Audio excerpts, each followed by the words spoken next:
اللهم جنبنا الشيطان وجنب الشيطان ما رزقنا. اللهم صل على سيدنا محمد الفاتح لما أغلق نعم الحاكم لما سبق الناس الأخلاق والهادي إلى صراط المستقيم وعلى آله حق قدره ومقداره. sa xale ya nga yoroon daal leen tàggat yenn saa yi ci sunu xelum xale ñu jàppoon ni danoo dajeeg paa bu xaw a metti paa bu difficile mais li may wax toujours ni yow élève bu jaar ci yow 6e ba 3e ba am BFEM su génnee tey su toogaatee dina xam ni monsieur Diack c'était un principal exceptionnel. Monsieur Diack était quelqu'un boo xamante ni il était dur, il était un homme de rigueur, mais loolu lépp suñu njariñ la. xañ na nag toll woon nañ jamono boo xamante ni on pouvait pas comprendre ça. Mais alhamdulilah sant yàlla. tey bi ñu demee ba suñu borom defal lépp ba lu ci bari jàkk xam nan ki nga doon ci ñun xam nanu yoon wi nga ñu tegoon xam nanu li nga ñu bëggaloon ca ba léegi dama koy wax un ancien élève de monsieur Diack suy référé wu ci yow rek ak domaine bu ko yàlla mën a wërsëgaleel mu nekk fa ci àdduna di fa exceller je pense que du juum wala du teg tànkam fenn fu ñu koy yabe ca fa muy liggéeyee loolu moom mën naa ko wax ca turu élèves yëpp nag ñi nu jiitoog ñi topp ci ñun ñëpp ak ñun looloo waral tey nag ñun li ma wax sànq rek bi ñu demee kër monsieur Ballo pour vous dire que fa lañ jóge ñun ñoo ñëwaat pour reconnaissance pour delloo si njukkal xam nañ aussi li nga nu defal xam nañ aussi ni nga participer ci suñu réussite dans la vie ci kàttanu yàlla mënuñu la koo fay essayé wul la koo fay sax mais dafa jaadu nit bu la nit taxawu la fa ndax temps bi daan passé ak yow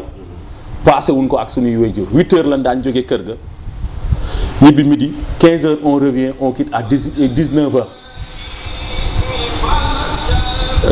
ca tey li ma wax rek alhamdulilah ñun ñëpp ñu ngi sant yàlla bu baax a baax ca gannaaw yàlla sa loxo nekk na ci lu bari pour vous dire que vos anciens élèves xale ya nga yoroon démb ñun ñoo ñëwaat tey en guise de reconnaissance boole li nu man ak li nu mënul defe ko nag ak yéene li ci ëpp solo mooy dan ni li ñuy def dañ ko def ak yéene dañ dem kër monsieur Diack ñu fekk ko fa xamal ko ne nous lui sommes reconnaissants loolu moo fi suñuy tànk ci su ma ko mënee gàttal danoo ñëw rek delloo si la njukkal ca xam ni li nga def ci ñun non ñun mënuñu la koo fay jéemuñu la koo fay sax waaye nag nan la delloo si njukkal rek loolu rek moo fi suñuy tànk tey ci gàttal pour vous dire daal monsieur merci au nom de tous vos anciens élèves nous vous disons merci alhamdulilah. ci loxoom ñu bëri jaar nañ ci loxoom àdduna ak nii li je disais toujours à mes collègues noo bëggee ñu yor ko sa doom rek yoree ko doomi jàmbur jeex point amul leneen parce que comme vous l'avez dit il était rigoureux et il l'est jusqu'ici loolu moo ñu boole maag moom la rigueur dans le travail nit amul dara lu mooy liggéeyam te da koy fonk respecté ko c'est vrai comme nous avons tous eu des élèves actuellement l'actuel président du tribunal régional de Sédhiou semaine bay laa ko gis man gisuma ko woon sax moo ma gis man il est affecté à Sédhiou comme président du tribunal départemental ak ñeneen mais lu may rappeler keroog toujours yow non seulement suñ maître nga woon mais suñ pap nga woon te lu ma mel même sama service nu ma mel fu mu ne lu ci bëri ci yow laa ko jëlee rigueur dans le travail fu waaye ne du muy liggéey na góorgóorlu def ko ak rigueur def ko ak fulla ak jom te seen digganteem ak yàlla loolu rek moo am solo comme vous l'avez dit ñu bëri jaar nañ ci moom mais yéen aussi dañ leen war a remercier parce que vous êtes reconnaissant bëriwul sax ci élèves yi mais parce que moment bi ngay exercer rigueur ci ñoom pour nit jàng nga teg leen ci yoon duñ ko comprendre après la ñuy comprendre mais ci tàng-tàng bi duñ ko xam dañu ne ki dafa soxor ki dafa mel ni ki dafa mel après la ñuy xam te nit ku nekk ku sonn ci yow parce que y a des professeurs ou des élèves yoo xam ne des professeurs yoo xam ne jaar ngeen ci ñoom mais moom daf leen marqué am na lu tax donc en résumé ku nekk daal na góorgóorlu ci lu mu nekk nga nekk enseignant nga nekk santé nga nekk feneen góorgóorlu liggéey bi nga jox ko àqam loolu daal man dama gëm loolu waaw et sant yàlla aussi parce que boo leen sañoon ñëpp a ñoo nekk fi mais c'est pas possible man mii am naa groupe boo xam ne sama élèves yoo xam ne maa leen yoroon en 1988 ils ont formé un groupe tuddee ko CM2 monsieur Keita korité bu passé ni tabax weeri koor bi la ñëw sama kër lu ne lañ ma indil je ne m'attendais pas à ça tu vois yooyu yëpp c'est des choses yoo xam ne góorgóorlu daal te moom aussi vraiment c'est vrai rigueur dañ ko nit ñi Sénégal bëgguñu ko rigoureux mais ku ne daal seetal sa diggante ak yàlla waaw li ngay def daal seeti sa diggante ak sa borom waaw góorgóorlu ci voilà bien. xanaa di sant suñu borom di ñaan yàlla defal leen jàmm ngeen xamit ni du yéen comme ni mu ko waxee du yéen rek laa yore woon waaye lii ma leen di wax maa ngi koy rayee ci sama benn enseignant bi ma yore woon CM2 à 7 heures il était devant le bureau devant l'école à 7h30 il faisait entrer tout le monde benn bis ma tardé mu ñëw comme suñu kër sorewuloon école ma ñëw mu xool ma ne ma mais Diack papa pourquoi tu es en retard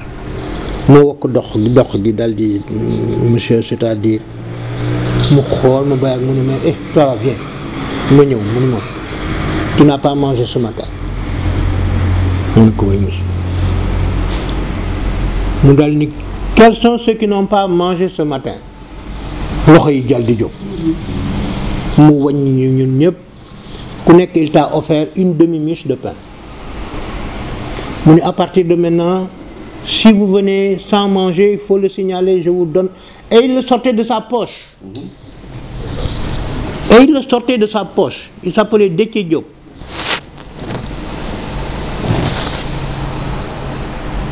ñaan yi ma koy ñaanal nag ba léegi moo tax ba ma yoree école ma ni bu soobee yàlla dinaa ci def lu ma mën yéen da ngeen a baax rek mais am na ñoo xam ne def naa au moins 3 fois liñ la ma leen defal est-ce que xam ngeen un élève du nom de Moukhouré Ndiaye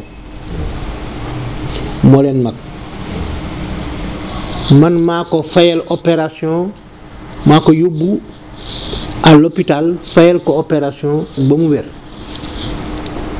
loolu xam ngeen du jàngale. Est-ce que vous connaissez une fille du nom de Khaditine moom maa taxaw dem ba ci papaam régler un problème insoluble c'est pour dire que da ngeen a baax rek mais am na ñoo xamee ni def naa au moins 5 fois plus que j'ai fait li nga xamee ni aussi moo jaaxaloon d'ailleurs xam naa ni dëkk bi yëpp jaaxaloon na leen mooy principal buy jàngale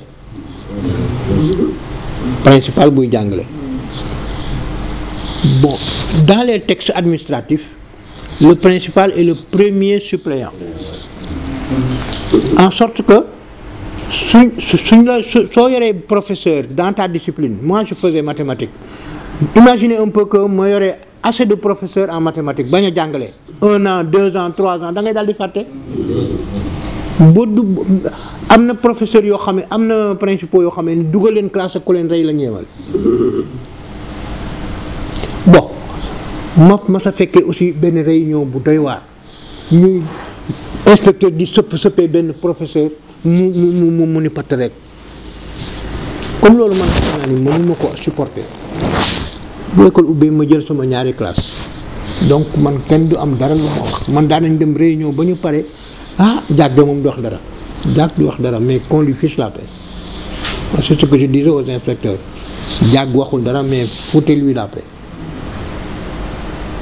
li ngeen gisoon seen classe yi tuuti it je refusais tout recasement de n'importe qui même l'inspecteur d'académie a eu du mal à mettre un élève à l'école. Tout le monde était assis par deux parce que quand même une table prévue pour deux nga bëgg ci def 3 4 élèves c'est de mauvaises conditions de travail. Bon gannaaw loolu nag comme ni ko Ousmane waxee pour man liggéey dama ko jàpp ngir yàlla. ñu ko jàpp ngir yàlla d'abord parce que ñu ngi lay fay dangaa war a def sa liggéey képp ku ci yore liggéey it maa ngi leen di encourager ngeen def seen liggéey ku ci bëgg sa dërëm li nga am barkeel na nga ko def. gis nga boo jëlee route B man rek maa fi enseignant man rek maa fi am kër ci côté bi doo en enseignant. te xéwalu yàlla lañ par accident laa ko amee mais bu ngeen bëggee accident yu mel noonu di leen dal na ngeen liggéey bi na ngeen surtout ceux qui sont dans l'enseignement et ceux qui sont dans la santé parce que la vie des gens dépend de vous surtout ceux qui sont dans la santé et dans l'éducation na ngeen góorgóorlu ci seen liggéey même quand vous sentez que li ñu leen war a fay ñu leen ko. mais ku ci am liggéey booy liggéey daal na nga ko liggéey sa kemt lay kattan ngir yàlla man daal loolu laa digle leneen loo xamee ni aussi parce que xam nga ñu bari dañ daan wax école comment dire chez les pairs mais un jour je me suis dit mais école yi c'est le même niveau boo jëlee sa doom yóbbu ko feneen kañ surtout fooy fayee loolu mooy li nekk sa kër baaxul. moo tax tous mes enfants Idrissa Diop Thierno Idrissa Diop Mami Idrissa Diop bon Madické il a réussi au Prytanée militaire moo tax mu dem Demba aussi il a eu quelque chose comme ça mais en tout cas Marème Gueye xaw ma ndax xam ngeen comme déet Marème Gueye c'est une fille qui était chez moi te mënoon a jàng am na promotion toujours dañ naan ma monsieur Diack sa xale bi mënoon jàng sa école su seen kër. Marème Gueye aussi dañ ma ko dénk mooy sœuru ki Ousmane doon wax léegi dañ ma ko dénk. son père l'avait inscrit chez les pères ma ne ko nag man kenn du jóge sama kër di jàngi chez les pères mu ne ma ah bon ma ne ko waaw léegi daal dénk nga ma ko mu ne ma ne ko bàyyil ma dugal ko sama école mu ne ma ah comme non d'accord. Mais l'enfant est devenu l'une des meilleures élèves que le lycée parce qu'après elle est partie à Louga. Elle est devenue l'une des meilleures que le lycée de Louga a connu. Parce que bi muy jógee Idrissa Diop ay moyenne 15-16 la daan am ba mu demee mu renforcer ko am ay moyenne 17 en seconde ñu naan xale bi fu mu jógee. Son père m'appelle ni ma waa Diack noo def ak xale bi ma ne ko dara. yore naa ko ni ko nii la ñuy jànge mu def ko ma ne ko nii la ñu war a def ma def ko surtout ce que j'ai fait te comme déggal na ma quand je lui ai dit il faut lire des livres dafa ne ma yan livre ma ne ko Sunjata en 4e Sunjata ak beneen bi ma jox ko mu ni ma fan laa koy jële ma jox ko ci ñaar ni ko kan daay vérifier ndax liir nga ko mu ne ma donne-moi 2 mois bi mu defee 2 mois ma ne ko mu ñëw ne ma papa pare naa livre yi ma ne ko ah bon mën naa di ci dicté mu ne ma waaw dicté naa ko ci 3 pages fotul 3 pages fotul parce que nag c'est pas normal qu'un élève lise un livre ba noppi ñu ko ciy dicté muy faute bon vraiment daal tàmmuma wax ci biir nit bon mais vraiment daal xam naa ne daal rëccuwuma lu ma leen amee woon yéen daal vraiment yal na leen yàlla defal jàmm te yàlla def vraiment seen ànd bi yàgg te daal yàlla def ci seen liggéey barke mais ku ci bëgg barke nag na nga ko liggéey na mu ware na nga ko liggéey na mu ware n'attends pas à ce que comme font certains jox ma nangam déedéet liggéey ko on te paye déjà liggéey ko man daal loolu laa digle loolu laay digal samay doom d'ailleurs Thierno quand il a fait un stage en France il est handicapé moteur mais il était dans une entreprise mooy jëkk xëy patron bi moo koy mujjawat ci benn bis patron bi di ko xool ba yàgg mu ne ko mais toi tous les Sénégalais sont comme ça comme toi mu ne ko ah moi en tout cas je suis comme toi comme ça mu ne ko d'où tu tiens ça mu ne ko mon père il était comme ça loolu la ko wax dafa ne ko mon père est comme ça nit nag bu yàlla defee may ko loo xamee ne ay doomam mën nañ koo tëggoo dafa war a sant suñu borom man maa ngi sant suñu borom bu baax di ñaan suñu borom daal ànd bi yàgg di ñaan yàlla def ci yéen barke alors vraiment loolu daal laa ni woon naa ko ci wax. nga dem ci ginnaaw loolu après. ba def lan bokk na ci gër gi. fu ngeen sàccee nii.